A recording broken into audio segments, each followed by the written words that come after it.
Hey guys, welcome back to my channel. I'm Eric and I like to read, and today I'm going to be doing the Daylight Savings book tag.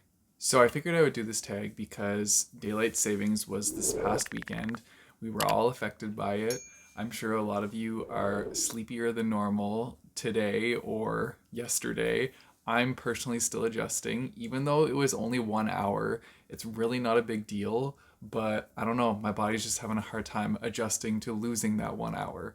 So yeah, I figured it would be fun to do this book tag. It's a pretty quick book tag and goes over like really simplified questions. So I'm excited to do it and just share with you guys my answers for these. All right, I'm just gonna jump into it because there's only 6 questions, so it's gonna be pretty quick. But the first one is, what is the longest book that you like?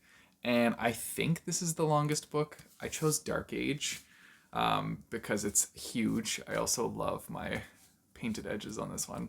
This is like one of my favorite prized possession books I own.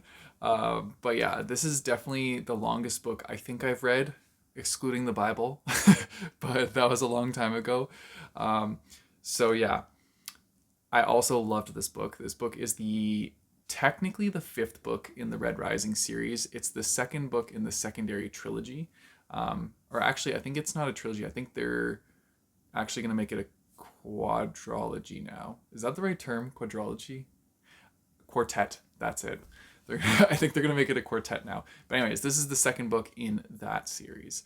So yeah, I can't really dive too much into like what this one is about. But I will say that if you do get to this book, prepare your mental stability because this book is going to take you for a very wild ride. And yeah, I don't know how you're gonna feel. This book took me like 3 weeks to read, which is quite long for me, and it was it was like draining at times, but like so invigorating at other times. And oh my goodness, I had such an intense ride reading this book. And yeah, a lot happens. But like I said, I can't really get into it. I wish I could, because I would go into like complete spoilers and just like start going into it and ripping this book a new one in like a good way. But no, I can't do that. I would just say read the Red Rising series and then get to this one eventually and we can talk about it because yeah, it's good. The next one is, what is the shortest book you like? And so for this one, I'm pretty sure this is it. I chose Jonesy. And so this is a picture book that follows along with Jonesy the cat, who is the main cat on the Alien series. So yeah, it's Jonesy on the ship the Nostromo, and it's essentially just the cat like living their life, having a grand old time being a cat, while people are getting chased down and killed by the alien on the ship. And so it's quite entertaining and hilarious. I also have another like kids version book of this where it's following the actual alien, except the alien is like doing house chores and like cleaning up after themselves, and just yeah, it's ridiculous. But I love it so much. It's just awesome. And I love the Alien series. It's like a sci-fi nostalgia series for me. So reading these just brought me so much joy, and yeah, it was just adorable. Then we have a series that keeps going, and so I chose Saga for this one because yeah, like I'm happy it's still going. Right now, I think they just put out volume 10 and they're continuing on with more volumes, which is fantastic because we have been waiting so long for volume 10. I still haven't even read volume 10 yet, but I do own it. So I have to get to it soon. I keep saying I'm going to get to it, but then like other little things come up in life that kind of take my time away from things I want to be doing, like reading. So yeah, but this is a series that I hope continues and just keeps going and going because it's just so good and I love it. Next up is a book that you have read in a week. And so for this one, I chose Mockingjay. This one took me a week to read because it was like my least favorite of the series. So clearly I read the other ones faster. But yeah, I don't know. I don't think this one necessarily needed to be split up into like two movies. I think it definitely could have been one. But I understand what they were doing because they wanted to make more money off the franchise. So like, I get it.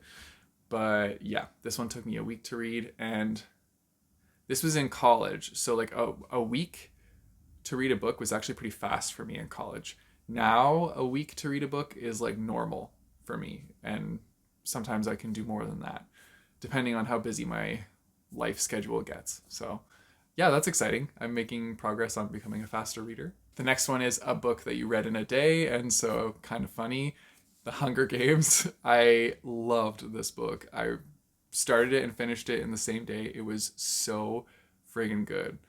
Yeah, this one captured me right from like the first line. I was in hook, line, and sinker. And yeah, I followed along with this, had such an intense time reading it. I remember taking like meal breaks. I wouldn't even say meal breaks because they weren't full meals. It was more like snack breaks in between. But then I would just go right back to reading because I could not put this book down. It was so good. And yeah, you guys know The Hunger Games. Like, this is a well-known series. I got to this only in college, and a lot of people that I know had read it in high school and recommended it, but I had just never gotten to it then. So yeah, I eventually got to it, and man, oh man, was it so good. And then the last question is a book that you read in one sitting. And so for that one, I have Heartstopper. I feel like this one's a really easy one to read in one sitting, and most people could do this because it's a graphic novel with like minimal text in it. So it's mostly just graphics, but it's adorable. And yeah, it's just a cute story. I think if you read all of them together, it might take you a little bit longer. You probably could still do it in one sitting though, to be honest. Like, they're very quick reads. I think I read this one in like 30 to 45 minutes. So yeah, definitely an easy read. And I would suggest picking this up because they're going to come out with season 2 on Netflix at some point this year. They already have season 1 on Netflix, so you can read this and then go watch it. Yeah, super exciting. But yeah, that's that one. And that's it for the Daylight Savings tag. I told you guys it was a really quick one, but anyways, I thought it would be fun to do and just share about like short and long reads, because like most tags don't really go into like the length of the books or like how quick you read them. It's more like detailed questions. So I thought this one was just really fun and quick and to the point. Anyways, let me know in the comments down below what the longest book is that you like and the shortest book is that you like, because I'm always down for short books, so tell me those. And then long ones, I'm just curious. If you guys want to support me, I have a Patreon and Ko-fi page, which I'll put in the description down below, as well as a link to buy my bookmarks. You guys know the drill. Don't forget to like and subscribe. Hit that bell notification button so you get notified when I post new videos. I post my videos on Tuesdays and Thursdays. And until next time, keep on reading.